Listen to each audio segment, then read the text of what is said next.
Cat Cuisine by Hōjō Tamio. It seems that women in the West generally have a strong tendency to adore cats, but Japanese women don't seem to like them very much. And it's not just women. If you ask a man whether he prefers dogs or cats, it's a foregone conclusion that he will say he likes dogs better. That's not to say that everyone dislikes cats. There are surely people who love them, but I suspect that even for those people, the sentiment is quite different from the way they would cherish a small bird or a dog. Perhaps because of legends like the Nabeshima cat disturbance. There is an underlying notion of the cat as a demonic creature, preventing people from loving them as completely as they might a bird or a dog. Of course, many households keep cats, but it seems the purpose is largely to have them catch mice rather than to cherish them as pets. Even in language, the word cat Nico invariably carries a negative connotation. For instance, consider terms like nekababa, feigning ignorance after pocketing something, neidgo, a coaxing, wheedling voice, nikos, a stooped back, niko wa kaburu, to hide one's claws, niko no hitai, a very narrow space, lit, cat's forehead, and niko no mi fickle, lit, cat's eyes. Just looking at the characters brings to mind a petty thief sneaking in through someone's back door. It seems the Japanese have an instinctive tendency to dislike cats. Therefore, the idea of putting cat meat on the dinner table and smacking one's lips in delight is surely something the average person would never even consider. And yet, the cat is surprisingly delicious. I say this because I recently had the opportunity to taste cat myself and acquired a taste for it for the first time. Unlike beef, horse, or pork, it is tender and easy to chew, with a deliciousness similar to that of rabbit meat. It is said that fatty foods are not good for leprosy patients, so meat is generally avoided. But I wonder if it might not be better to eat things like cat from time to time. This is not to say one should eat it simply because it is delicious, but from the standpoint of maintaining physical strength. I believe low-fat meat is very necessary. But that aside, I entered this hospital in May of the year before last, so I have no way of knowing the details of what happened before then. But I hear that a great many were eaten. I had eaten dog before, so that wouldn't have surprised me, but I was truly astonished to hear they ate cats. However, as I grew accustomed to this hospital and began to frequent the severe illness wards and the inconvenience dormitories, these are wards mainly for the blind, but also for those with crippled limbs, where fellow patients act as caretakers, one to a room, I came to see these acts as the expression of a somehow lovable human nature, something to be cherished rather than despised. If you stop and think about it, the experience of spending long years lying in a single room, wrapped head to toe in bandages like a stockfish, or being blind, or having prosthetic limbs, is by no means a pleasant one. Those who scornfully say that leprosy patients think of nothing but food and women, it is those who scorn who deserve to be scorned themselves. In reality, for someone lacking a lofty spiritual life who finds themselves in the inconvenienced dormitory, what else is there to think about besides those two things? There is nothing. And as for a lofty spiritual life, unless one possesses an incredibly strong will, it amounts to nothing in such a situation. Just the other day, I was on duty in the psychiatric ward and heard someone say with great force, "Eating is my greatest pleasure." I eagerly await my 3 meals a day, wondering what the side dishes will be. Thinking about that is my greatest joy. The man who said this seemed to be quite educated, but he had gone mad after becoming blind and was put in that ward, though his mind is now as sharp as any ordinary person's. Indeed, when I start to think about my own body, rotting away day by day at a speed invisible to the eye, I fall into a gloomy state, wondering when I myself might go mad. My body is rotting in the face of this fact. Is there anything that holds power? It may sound like I'm exaggerating, but to me, philosophy, religion, and even art seem powerless. Furthermore, even those of us with mild symptoms who can currently move about freely are destined to one day become residents of the inconvenienced dormitory. It is an inescapable fate. Seen in that light, the desire to seek supreme pleasure in a single slice of cat meat is a poignant and lovable feeling. It is not savage or anything of the sort. There is another reason I think we should cherish those who eat cats and other things. It is because I perceive, at the bottom of their hearts, a fleeting hope, like a magic spell, that their leprosy might be miraculously cured. It's not that they consciously eat these things thinking it will cure their disease, but I believe this feeling flows beneath their consciousness. And it's not just these unconscious acts. Sometimes they deliberately engage in strange eating habits. It's a story from quite a while ago.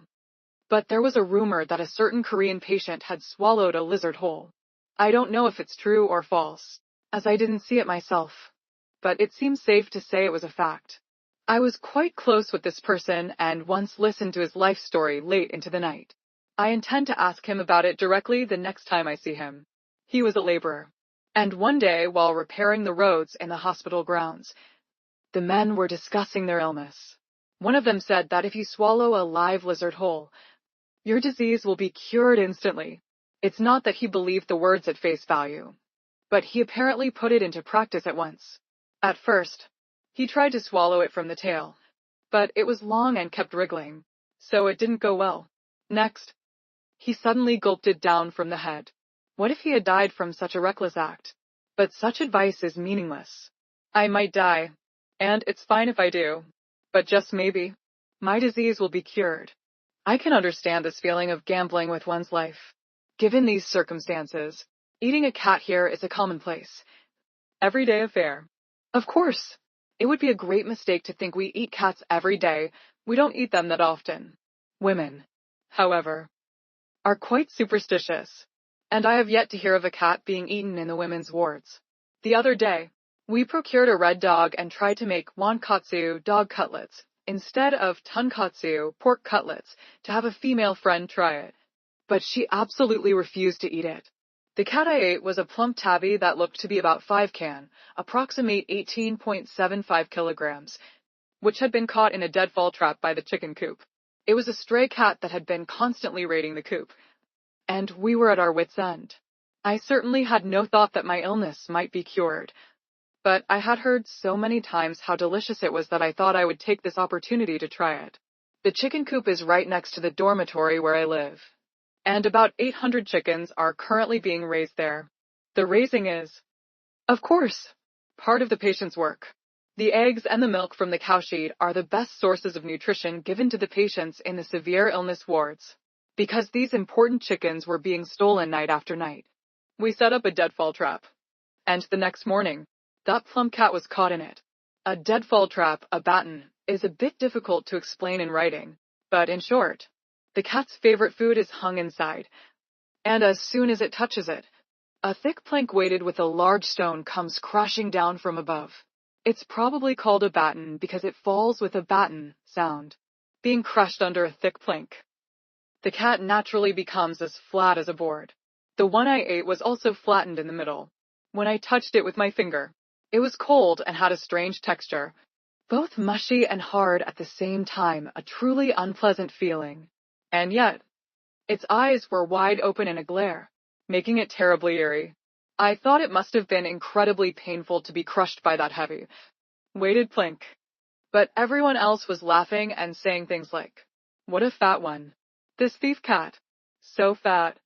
And now he's gone and gotten himself flattened." As I looked at its strange form, flattened like a rice cake and glaring with those eyes, I too found it somehow comical and burst out laughing.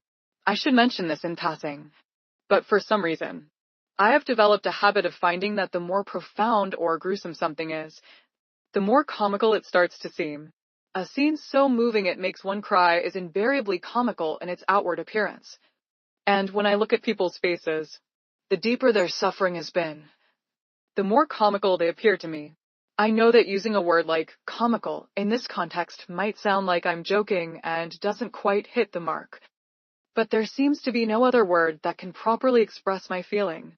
In the hospital where I am now, there is a man who has miraculously lived with leprosy for 61 years, and another who has lost both hands and feet, is blind and bald, and looks like a skeleton draped in skin. Every time I see these people, I think, what a pure comicality. Of course, I am not joking or jesting. Who could joke or jest in such a situation? I say this with a feeling of utter necessity. Furthermore, I feel that this sense of the comical can be said to apply not only when looking at the external aspects of humanity, but also to the internal, to the workings of one's own mind. To tell the truth, I myself have run up against this many times and been troubled by it. One example is suicide. When I am on the verge of hanging myself, I invariably fall into an indescribable state of comicality and am unable to go through with it. This might just be my own experience. Needless to say, the suffering is profound, something that cannot be expressed with pen and paper. And yet, when it comes to the critical moment, my suffering suddenly seems to detach itself from me. Then, the pain of this detachment becomes greater than the pain of the act of dying itself. And I end up thinking, what on earth am I supposed to do? In the end, my head is enveloped in a nonsensical comicality, where I can't tell if I'm sad, in pain, or amused. I suspect that suffering is the womb of the comical. I am suddenly reminded of Freud's pleasure-unpleasure principle, and it seems this feeling could be analyzed by it. Yet, I feel there is something that cannot be fully analyzed by such scientific methods. My logic is becoming dubious, but to be honest, I don't fully understand the relationship between this suffering and comicality myself. To digress once more and turn back to the external, the psychology of a person who commits suicide is always peculiar, and it seems that no matter how much a third party observes, there remains a part that cannot be understood. In fact, it is something that even the person themselves doesn't understand. And at that point, one has no choice but to think that it is connected to the spirit of the creator. And so, for the third party, only the comicality produced by the suicide stands out, with the result that they cannot touch the subject itself, not even with a single finger.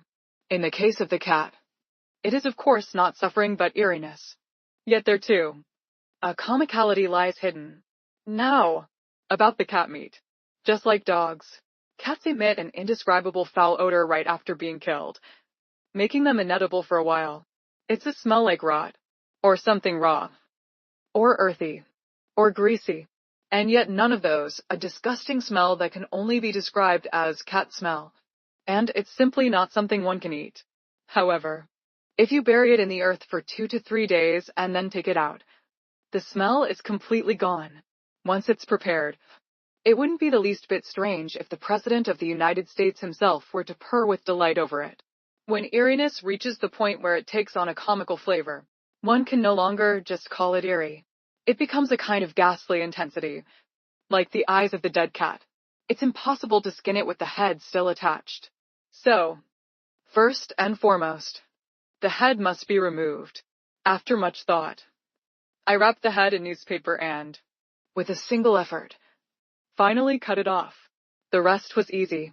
The skin peeled off without any trouble. Since this was all happening within a hospital and with only men on hand, we didn't know any sophisticated cooking methods, so we simply stewed it with sugar and soy sauce. But as I said before, it was unbelievably delicious. And since it was the first time for all of us, we were filled with curiosity as we gathered around the brazier while it cooked, wondering what it would taste like. It's a cat that lived on a diet of chickens. There's no way it could taste bad. They say you can use the skin for a shamisen, don't they? It's a waste to throw it away. Just eating the meat is plenty.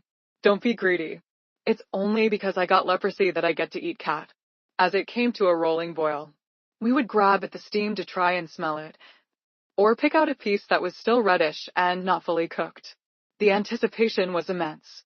The taste was slightly sour, a rather unusual flavor. It was tender like rabbit, and its greatest virtue was its low fat content. We even discussed right then and there that it would be suitable for old people with bad teeth.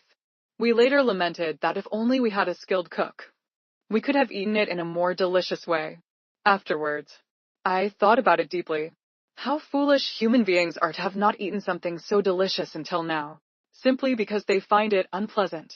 If a cat is unpleasant, then so are cows and horses. What's more, if you see where pigs are raised, you can only think that cats are far cleaner.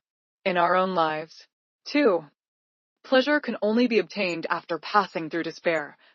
anxiety, and fear. If there is such a thing as a nihilism that affirms everything, it probably lies somewhere around here.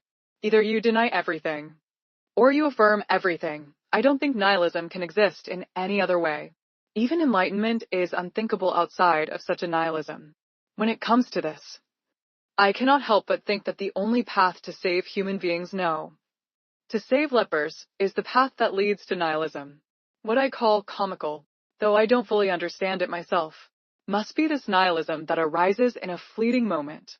However, for people like us, it is by no means easy to place our daily lives within this nihilism. No matter how I think about it, it seems to me that there is a destiny within human beings that prevents them from being able to achieve nihilism. To approach nihilism, I believe a will that is stronger than human is necessary. An affirmative nihilism that accepts everything besides this. There is no way to save myself. And if the only thing we can rely on in our lives is will, and if it is human destiny to be unable to achieve nihilism, then the only thing that can save me is will alone. The conversation has taken a strange turn. Let's stop with the theorizing. In any case, I believe that cat cuisine is something that should be widely practiced among the general public from now on.